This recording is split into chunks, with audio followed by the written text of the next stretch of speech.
Halo Sobat Tani di seluruh Indonesia. Ya, pada kesempatan kali ini kami akan berbincang-bincang mengenai seputar tanaman cabai dengan beliau ahlinya, ya, Hari MLB. Ya, jadi kami akan membahas kasus-kasus umum yang terjadi pada tanaman cabai. Ya, jadi kita akan mulai saja dengan kasus yang pertama. Ya, jadi ini banyak pertanyaan yang masuk tentang kasus tanaman cabai yang satu ini. Itu kebanyakan begini Pak Ari, banyak yang nanya bahwa kenapa sih tanaman cabai itu kok daunnya keriting, ya bahasanya pertumbuhannya tidak normal, itu karena apa biasanya Pak Ari? Ya, gini ya, yang kami tahu dan pengalaman kami ya, karena kami juga pada dasarnya kami dilahirkan di lingkungan petani, ya. Bapak saya petani, saya di lingkungan petani, dan saya juga pernah jadi petani, ya, termasuk saya juga pernah jadi anggota kelompok tani, ya. Yang kami tahu adalah banyak petani ini mereka hanya fokus yang terlihat, tapi mereka tidak memperhatikan yang tidak terlihat, yaitu di dalam tanah ini apa gitu. Sebenarnya di dalam tanah ini kan ada kehidupan. Inilah yang 80% tanaman itu sehat atau tidaknya. Nah itu. Contoh sederhana, banyak petani itu misalkan mau nanam, termasuk saya sendiri dulu ya, mau tanam. Ini kita kalau apalagi di daerah ya, kayak kita di daerah ya, di Banyuwangi itu manut gerujuk istilahnya ya. Jadi ikut-ikutan. Sekarang tanam, kita ikutan tanam. Jadi misalkan tetangga tanam cabai, kita ikutan tanam cabai, semangka kita ikutan. Nah, padahal kita nggak tahu nih kondisi tanah kita dengan tanah yang kita ikuti tadi. Gitu. Nah, meskipun itu satu lingkungan itu bisa beda. Iya beda. Jadi misalkan yang kita ikuti, kayak saya punya tetangga ya, itu memang petani tulen, itu petani cabai tulen. Itu dia sudah punya ini, kalau petani tulen mereka punya alat ukur pH. Gitu. Ya. Jadi istilahnya apa ya, namanya petani mau tanam, dia punya alat ukur pH. Jadi begitu pH-nya itu dia ukur normal, katakan normal kan sekitar 6 ya, 6 sampai 7,5, 7, 5 ke atas itu masih oke lah gitu. Itu dia baru tanam. Sehingga bisa dipastikan begitu orang ini tanam dengan ilmu yang cukup, itu dipastikan jarang sekali gagal. Gitu. Jadi ternyata bertani ini tidak asal tani gitu aja, tapi diimbangi ilmu yang cukup. Tapi yang ikut-ikutan asal tanam dan mereka tidak tahu kondisi tanah itu kayak apa ya. Jadi kalau di pertanian kan ada istilah pH. Jadi pH rendah, pH di bawah 4, itu rata-rata kan tanahnya udah bantet asam. Jadi kalau istilah manusia itu kan asam lambung ya, asam lambung. Itu kalau dikasih makanan seenak apapun, dia nggak ngepek gitu. Jadi kalau istilah kita di tanaman ya itu tumbuhnya kurang maksimal. Nah itu kalau punya alat ukur pH. Nah, seandainya kalau nggak punya kan gimana? Atau mungkin mereka memang belum tahu karena memang nggak punya alatnya. Ya itu. Nah minimnya petani ya, mereka ini kadang-kadang pengetahuan kurang. Makanya butuh yang namanya kita sama temen ya, apalagi kelompok ya, untuk mengasah ilmu tadi. Nah untuk mengetahui itu sebenarnya ya, kalau di pertanian sederhana, jadi mungkin ada yang sederhana. Iya, dilihat ini tumbuh rumputnya. Oke. Ya, tapi kalau rumputnya itu rumput yang keras ya, dicabai keras itu seperti ilalang. Ya, ilalang, terus teki, ya, terus keriting. Nah, itu cenderung pH-nya rendah. Terus tanahnya itu bantat, keras gitu ya. Iya. Itu kalau ditanamin ya pertumbuhannya kurang. Nah, kurang itu karena akarnya itu kan bekerjanya nggak bisa leluasa gitu. Oh, berarti gulma ini ternyata juga bisa menjadi indikator tanah itu asam atau tidaknya gitu. Iya betul. Berarti kalau tanahnya normal, rumputnya beda. Rumputnya itu dicabut itu yang itu. Yang berair gitu. Yang lunak, misalnya kayak di nganu ada kayak itu telepok. Ya, kalau di kampung kan ada Atau kalau saya kecil dulu istilahnya krokot gitu. Ya, krokot. Kalau makanannya jangkrik itu. Iya, krokot terus. Itu berarti tanahnya normal. Bagus, sebenarnya. iya. Bagus. Terus kalau diginikan ini biar ini biar. Oh, gitu ya, katakan ini asumsinya kalau tidak punya alat indikatornya bisa dari gulma itu. Iya, iya. Karena ternyata gulma itu dia tumbuh di frekuensi tertentu. Jadi mereka kayaknya punya alam sendiri gitu. Iya, iya. Kalau gulma misalkan rumput si A, dia tumbuh di frekuensi ya A. Rumput si B, dia tumbuh di frekuensi B. Nah, gitu. Dan tapi kalau petani-petani yang modern, apalagi zaman sekarang ya, mereka sudah punya alat ukur pH. Sudah punya alat ukur pH, jadi mereka akan tanam kalau pH-nya betul-betul sudah memenuhi syarat. Jadi istilahnya nggak teka-teki. Gitu. Oke, kembali ke kasus yang banyak ditanyakan tadi Iya, oleh para petani Pak Ari ya. Jadi berarti salah satu yang menyebabkan tanaman cabai, kita kan bahas tanaman cabai sekarang. Iya, betul. Ya, tanaman cabai itu daunnya keriting berarti Itu. boleh jadi Itu. pH tanahnya ya Yang rendah. Iya, Oh, nah, gitu. itu. Karena bantet. Hmm. Bantet keras. Ya. Iya. Jadi memang logika sekali kalau pH-nya rendah, tanahnya asam kan, bantat keras, jadi kurang maksimalnya. Bukan karena cuaca ya, Bunda? Bukan. Oh. Bukan, ya, bukan. Karena memang Indonesia iklimnya hanya dua, kalau nggak panas ya. Ya mungkin hujan. mungkin karena curah hujan yang terlalu tinggi, jadi pertumbuhannya nggak normal. Enggak. Karena ternyata kalau petani-petani cabai yang memang dia udah ilmu mumpuni, kalau tanam cabai di musim ini kayak sekarang rendeng ya, musim penghujan, ya bagus. Oh, Ya, jadi ternyata ya penyakit cabai kayak keriting itu tidak menyerang semua petani, tapi menyerang sebagian petani. Nah, ya, itu ya berarti boleh jadi tidak normalnya itu faktor utama. Ya, yang utama tanah. Iya.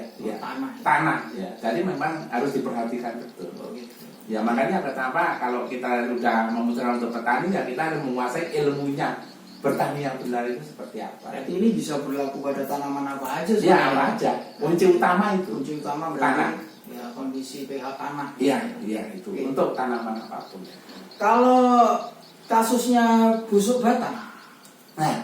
Nah kan yang pertama itu ya. Nah, kita ngomong busuk batang. Iya, yang bikin layu kan. Ya. Iya. Nah. Kalau pH rendah ya itu kan tanahnya lembab. Ya. Terus? Karena tanah lembab itu mudah tumbuh jamur. Hmm. Ya. Tapi kalau busuk batang cabai itu ada beberapa faktor. Yang pertama kalau cabai itu mati sekitar 1 minggu, 1 minggu 10 hari itu karena bibit. Kenapa bibitnya? Bibitnya itu misalkan ini bibit ya, sudah di polybag itu, ini sudah tumbuh ini kayak apa? Cedera. Sudah ada bekas jamur. Oh, jamur. Oh, Tapi dia jamur. Iya. bekas jamur, meskipun dia udah kering, apalagi belum kering, bekas jamur terus nggak disortir. Jamur itu biasanya dari mana? Dari lembab. Oh, karena lembab. Karena lembab. Iya, jamur itu karena lembab. Kirain mungkin karena ada zat apa gitu. Ya, karena lembab. Waktu dipupuk waktu Ya, bibit ya, itu, karena lembab. Ya kayak tubuh kita kenapa ada padu karena Oh, lembab. Oh, ya. Nah ini kalau ditanam, ini 1 minggu 10 hari dia akan mati. Karena sudah ada. Oh, berarti dasarnya sudah ada bawaan dari polybag tadi. Iya, betul. Tapi kalau matinya umur 1 bulan 2 bulan, itu yang pertama memang karena cuaca. Nah, cari cuaca itu faktornya juga dari tanah juga. Makanya begitu pupuk dasar juga ini pengaruh juga. Kalau terlalu banyak misalkan itu juga pengaruh.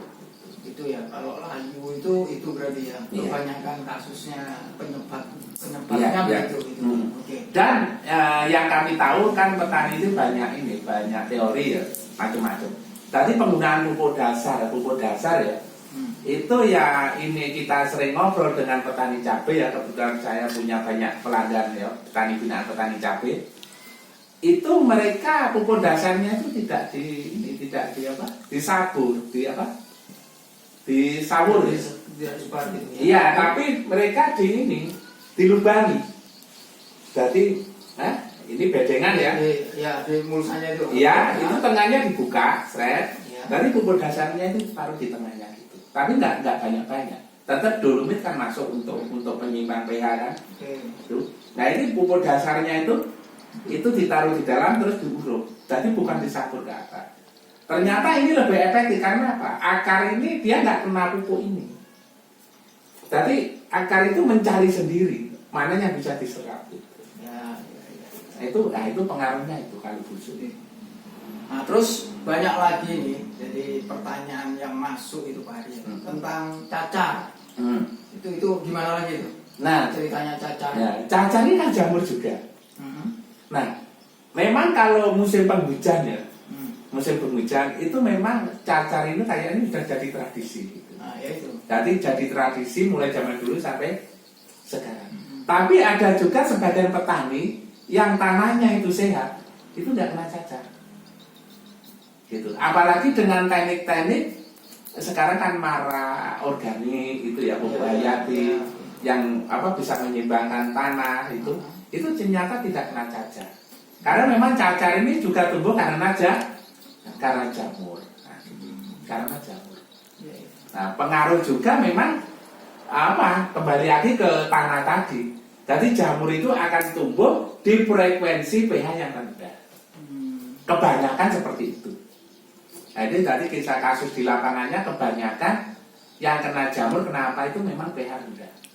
Ada juga yang pH normal tapi kayaknya jarang sekali. Nah kebanyakan petani kita nih ya.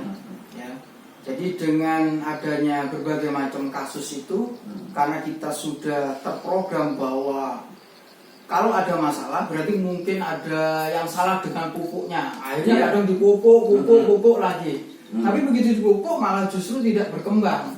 Dan malah mati. Itu gimana maksudnya, Pak? Nah, yang saya katakan tadi itu ya. Jadi kalau pH ini rendah, ya tanahnya asam. Ini kan tanahnya asam. Kalau kita kan asam lambung nggak manusia, tapi kalau tanah ini asam. Tadi pH di bawah 4 ya. Itu dikasih pupuk sebagus apapun itu nggak ngepek. Gitu. Justru akan menambah residu. Terus solusinya gimana? Ya memang harus jadi kalau kayak manusia itu lambungnya malah tambah iritasi. Gitu. Iya. Berarti solusinya gimana? Ya harus dibenerin dulu. Gitu. Jadi Berarti kayak yang saya bilang yang awal tadi, banyak kita itu petani fokus yang hanya terlihat. Oh ini yang nampak. Betul. Tapi padahal yang di bawah tanah itu yang sebesar itu tidak. Padahal yang nampak ini masalahnya ada yang di bawah. Justru yang tidak nampak. Iya. Jadi dari akar yang sehat, tanah yang sehat baru menghasilkan buah yang bagus. Nah, sebenarnya yang di bawah inilah. Tadi kayak gunung es itu yang di atas kan kecil, tapi yang di bawah ini besar. Dan kita memang harus memperhatikan yang di bawah yang besar itu. Kan? Iya. Terus ini lagi Pak Hari, kan banyak juga sampai bisa dibilang mitos atau fakta kan gitu ya. Nah, jadi seandainya habis tanam cabai, terus ditanami lagi, jadi istilahnya lahan janda ya. Iya. Nah, itu gimana ceritanya Pak Hari? Kalau bisa nggak habis tanam cabai terus tanami lagi cabai gitu? Iya. Nah, kalau itu memang banyak petani itu banyak gagal di situ. Tapi ada juga banyak petani yang berhasil.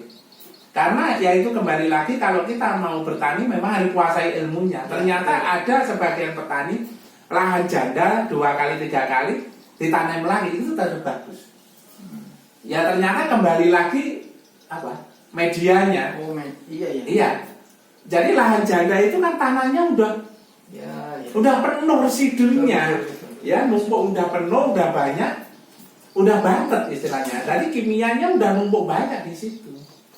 Itu kali ditanami lagi kan akarnya juga. Terus gimana solusinya? Ya dinetralin itu.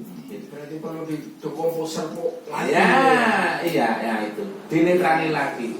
Jadi banyak beberapa petani bahkan banyak petani kami itu kalau tanam cabai ya 2 kali 3 kali tetap bagus.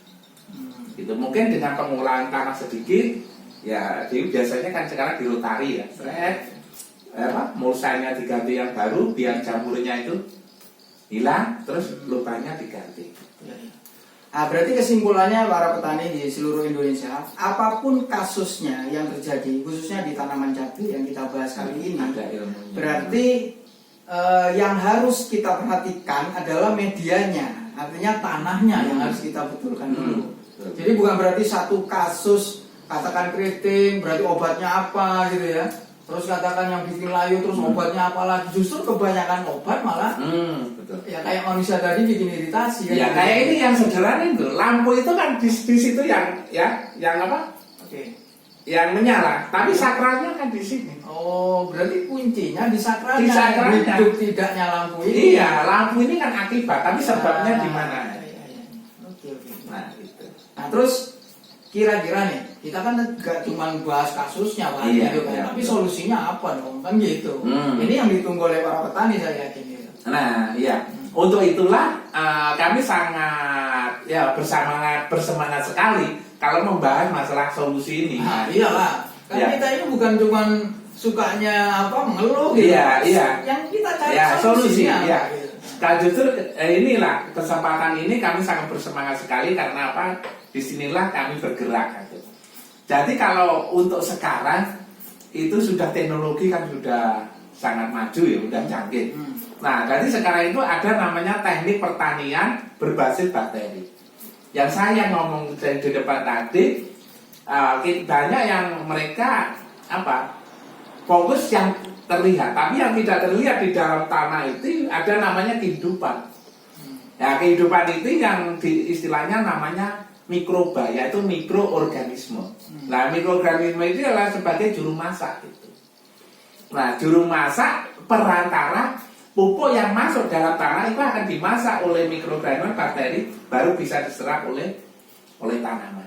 Termasuk yang terresidu tadi. Nah, itu residu tadi itulah penyebabnya kenapa tanaman tidak bagus. Logikanya kan zaman nenek moyang dulu kita ya, nenek kita jarutan itu kan nggak ada tanaman yang jelek, bagus-bagus karena belum ada residu, betul nggak?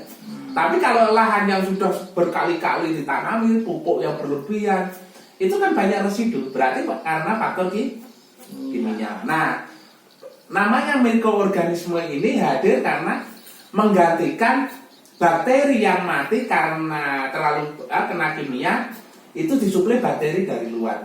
Jadi menjaga keseimbangan tanah. Nah, gitu. Nah, kayak gini, ini kan biobos ya. Nah, biobos ini kandungannya full bakteri. Jadi biobos ini jalan tengah. Ketika kita kan petani itu nggak bisa menghindari yang namanya kimia, pupuk kimia, insek nggak bisa. Karena kalau ada penyakit ya harus diinsek, kalau nggak insek nggak panen.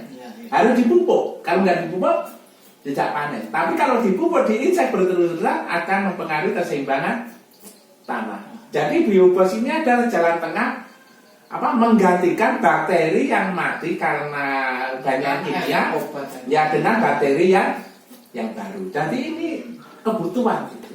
Karena di sini ada namanya sitopaga ini. Bakteri sitopaga itu bakteri pengurai residu. Nah, bakteri pengurai residu dan residu itu bisa berubah menjadi pupuk kembali. Dan ini juga ada namanya bakteri trichoderma, jadi anti jamur, anti fusarium. Nah itu. Makanya kenapa yang saya bilang tadi layu, keriting, jebuk, cacat itu tidak menyerang semua petani. Tapi petani yang telah menggunakan teknik ini ternyata mereka masih bisa panen meskipun di cuaca ekstrim. Nah, apalagi petani itu punya alat-alat yang sudah kayak ukur pH kayak itu. Tapi yang kami tahu petani yang tidak punya alat ukur pH dengan teknik ini ya tetap panen. Gitu. Kan petani tidak banyak yang punya. Iya. Tapi dengan teknik ini apalagi mulai awal dikasih dulu ya. Mulai mau tanam itu, mau tutup mulsa, itu dikasih dulu dengan biobos ini kan 1 liter bisa untuk 100 liter air. Nah, jadi untuk pupuk dasar disiramkan. Langsung semprot gitu aja. Oh, berarti biobos ini tidak dari satu jenis bakteri aja, Pak? Tuh, ini ribuan bakteri. Nah, tapi untuk ya, bakteri utama 5 bakteri utama, ya. Yaitu ada sitopaga, penambat nitrogen, hormon pertumbuhan, pseudomonas, bacillus. Jadi ada 5.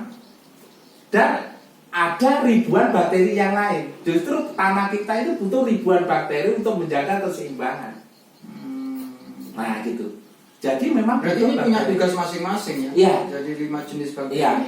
Dan kombinasi kerja tim masing-masing bakteri itu menghasilkan menghasilkan hasil-hasil kadang-kadang yang tidak tertera di brosurnya bakteri.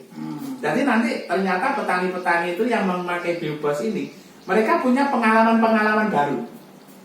Gitu. Karena tanah, misalkan tanah Banyuwangi, tanah Jember, itu kandungannya kan beda.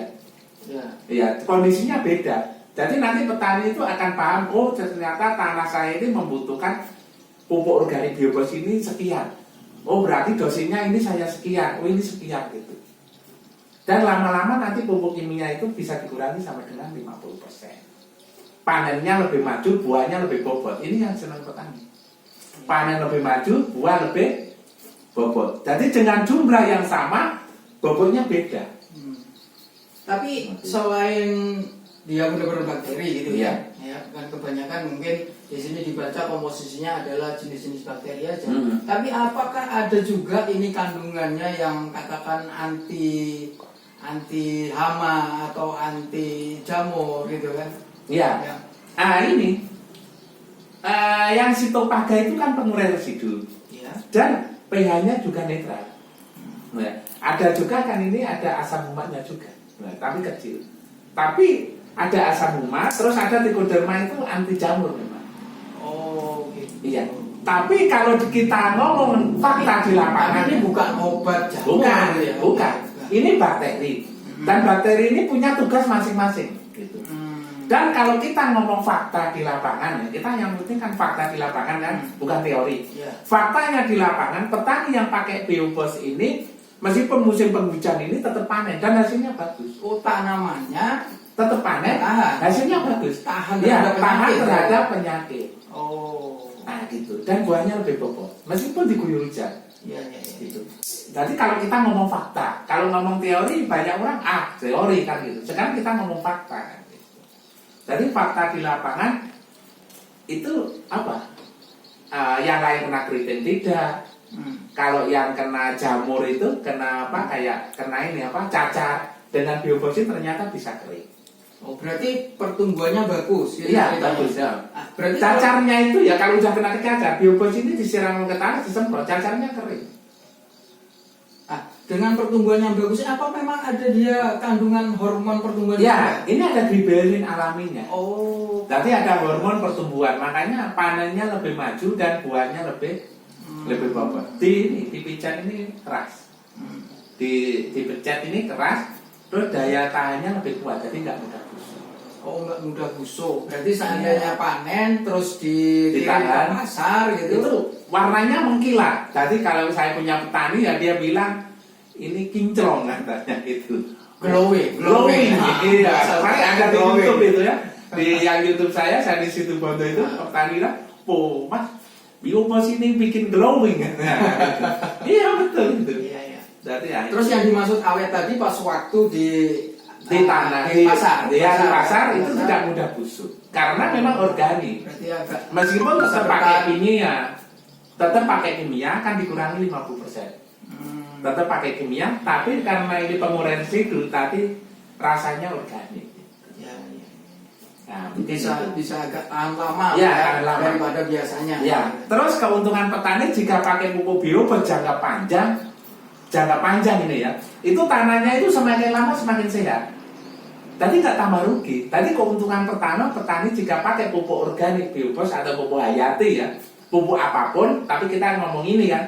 Pupuk hayati apapun bagus, tapi saat ini kita ngomong pupuk biobos ya. Itu semakin lama tanahnya itu semakin sehat. Ini keuntungan pertama. Oh, artinya begini, saya mulai paham nih. Berarti kalau kita pakai pupuk hayati biobos ini seperti kita investasi berarti. Nah, investasi tanah itu sehat di masa depan. Oh, berternak bakteri. Tanah. Dan tanah kita akan kembali sehat seperti puluhan tahun yang lalu. Nah, itu. Oke, para petani di seluruh Indonesia, ya itu perbincangan kami saat ini, gitu ya. Nah, sangat menarik sekali. Ternyata apapun kasus-kasusnya yang terjadi, khususnya di tanaman cabai yang saya sebut di awal tadi, itu kuncinya ada di kondisi tanah atau lahan kita. Nah, jadi ternyata dengan memakai pupuk hayati biobos ini, gitu ya. Nah, ternyata fakta di lapangan itu banyak mengatasi masalah-masalah yang saya sebutkan ini jadi keluhan depan petani. tadi. Ya, oke. Baik, mungkin sementara itu dulu para petani di seluruh Indonesia. Mungkin lain waktu kita akan sambung lagi dengan bahasan-bahasan yang lain yang seputar dengan pertanian. Ya, semoga informasi yang kami sampaikan ini bisa bermanfaat untuk Anda semua. Sampai jumpa di lain kesempatan. Terima kasih. Sampai jumpa di lain waktu.